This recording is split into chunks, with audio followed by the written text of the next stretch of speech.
শেখ মুজিবুর রহমানের রাজনৈতিক গুরু ভাসানী শেখ মুজিবুর রহমানের বিরুদ্ধে গিয়েছিলেন স্বাধীনতার পরে। শেখ মুজিবুর রহমানের বিরোধিতা করেছিলেন এমএজি ওসমানী, যিনি কিনা আমাদের মুক্তিযুদ্ধের সর্বাধিনায়ক ছিলেন।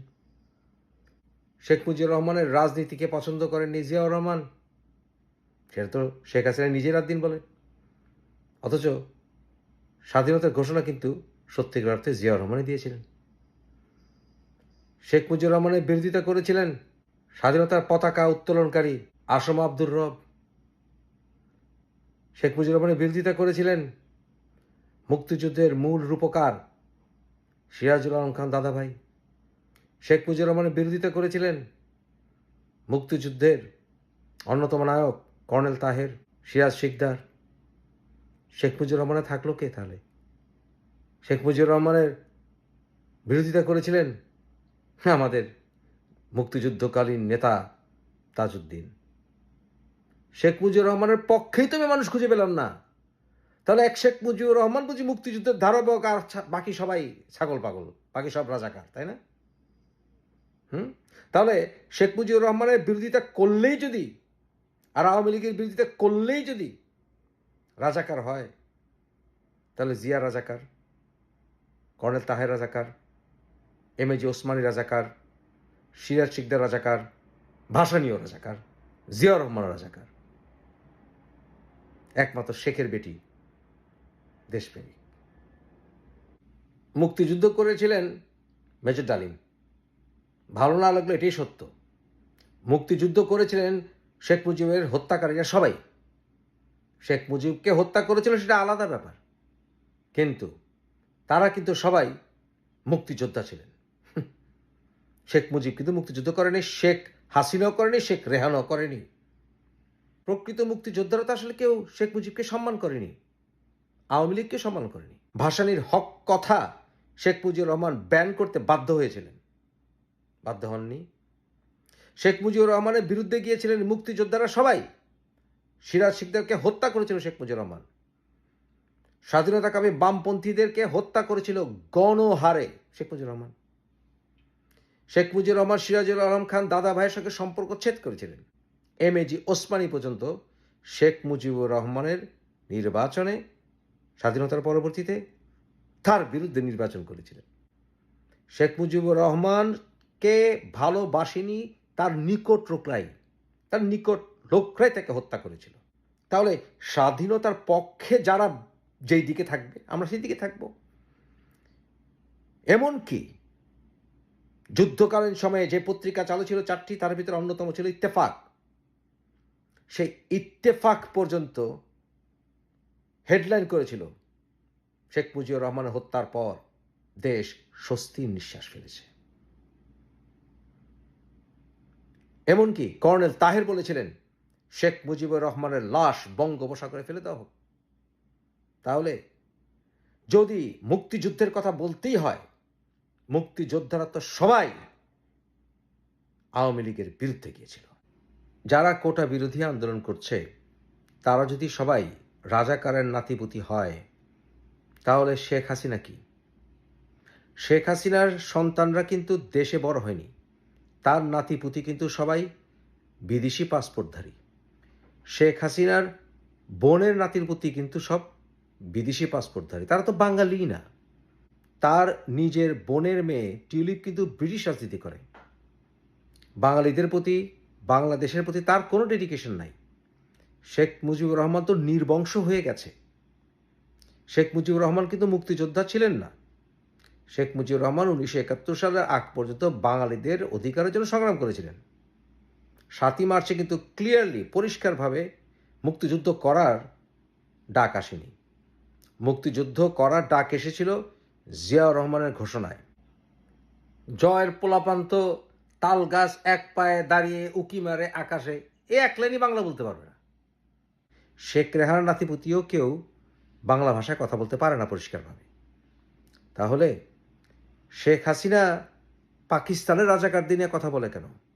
শেখ হাসিনার পোলাপান, শেখ হাসিনার বোলের পোলাপান সবই তো আসলে রাজাকার হয়ে গেছে সেই অর্থে, যারা দেশের প্রতি ডেডিকেশন নাই, বাংলাদেশের প্রতি ডেডিকেশন নাই। জয়ই দেশে আসে না, জয়ের পোলাপান দেশে আসবে। টিলিপি দেশে আসে না, টিলিপির পোলাপান দেশে আসবে। রেহানার পোলাপান দেশে আসবে, আসে বেড়াতে।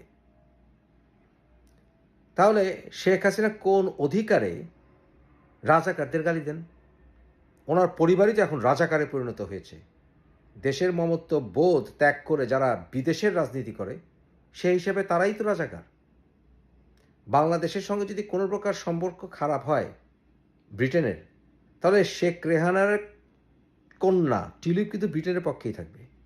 তাহলে বঙ্গবন্ধু তো নির্বংশ হয়ে গেছে, শেখ মুজিবুর রহমান নির্বংশ হয়ে গেছে সেই অর্থে, কারণ বাঙালিদের সঙ্গে তার আর কোনো সম্পর্ক নাই। শেখ হাসিনার মন তো সারাক্ষণ পড়ে থাকে বিদেশে, কারণ একজন নারীর মন সবচাইতে আগে পড়ে থাকবে তার ছেলের জন্য, তার ছেলের ঘরের পোলাপানের জন্য। সব তো বিদেশে পড়ে আছে।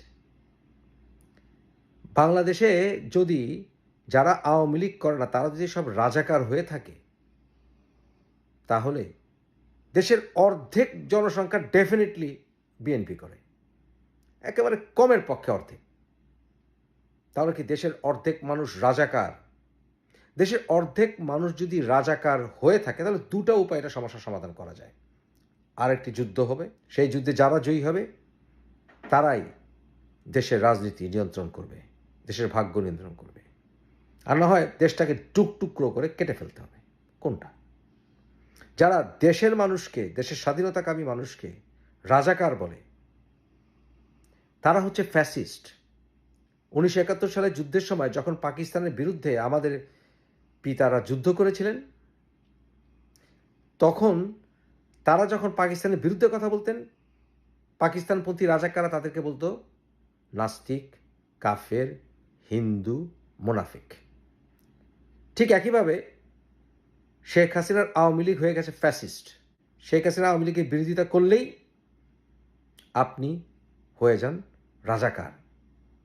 মোল্লা মৌলবীরা যেমন তাদের ধর্মীয় কট্টরতা না মানলেই আপনাকে বানিয়ে ফেলবে নাস্তিক, ঠিক একইভাবে আওয়ামী লীগ একটি উগ্র দল হয়ে গেছে। স্বাধীনতার যুদ্ধ কেন করেছিল আমাদের পিতার প্রজন্ম? তারা যুদ্ধ করেছিলেন স্বৈরাচারের বিরুদ্ধে, দেশের মানুষের অধিকার দেশের মানুষের কাছে ফিরে দেওয়ার জন্য। আওয়ামী লীগকে সমর্থন করেছিল বাংলার মানুষ সেই জন্যই। কিন্তু আওয়ামী লীগ যদি খোলস পাল্টে নতুন সাপে পরিণত হয়, তাহলে এই ফ্যাসিস্ট দলের বিরুদ্ধে যুদ্ধ করা তাহলে ফরজ হয়ে যায়, তাই না? শেখ হাসিনা তার বাবার কারণে যদি আজকে প্রধানমন্ত্রী না হতো, তাহলে শেখ মুজিবুর রহমানের পরিবারে কোটা পদ্ধতিতে কেউ চাকরি পেত না, কারণ শেখ মুজিবুর রহমানের পরিবারে কেউ এই কোটায় চাকরি পাওয়ার যোগ্যতা রাখে না। কেউ মুক্তিযোদ্ধার সন্তানও না, মুক্তিযোদ্ধার নাতিপুতিও না, কারণ শেখ মুজিবুর রহমান মুক্তিযোদ্ধা ছিল না। শেখ হাসিনা তো ঢাকা বিশ্ববিদ্যালয়ে ফেল। ঢাকা বিশ্ববিদ্যালয়ে সে কিন্তু আসলে কোনো ডিগ্রি অর্জন করতে পারেনি, চ্যালেঞ্জ করলাম।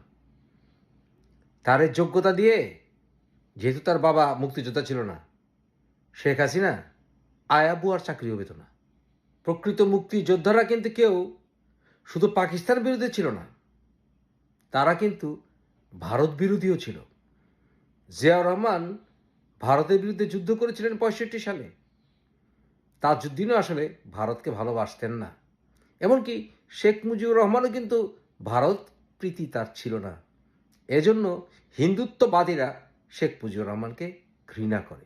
দেখেন না, হিন্দু মহাজোট শেখ মুজিবুর রহমানকে ঘৃণা করে। তাই যারা প্রকৃত দেশপ্রেমিক, তারা শেখ হাসিনার মতো দেশকে ভারতের কাছে বিক্রি করে দেয় না। রাজাকার যদি দেশে কেউ থেকে থাকে, যে দেশকে ভালোবাসে না ক্ষমতার জন্য, সে হচ্ছে শেখ হাসিনা। তাহলে কোনো মানুষের যদি বাংলাদেশে বিচার হতে হয় নব্য রাজাকার হিসেবে, তা হচ্ছে শেখ হাসিনা।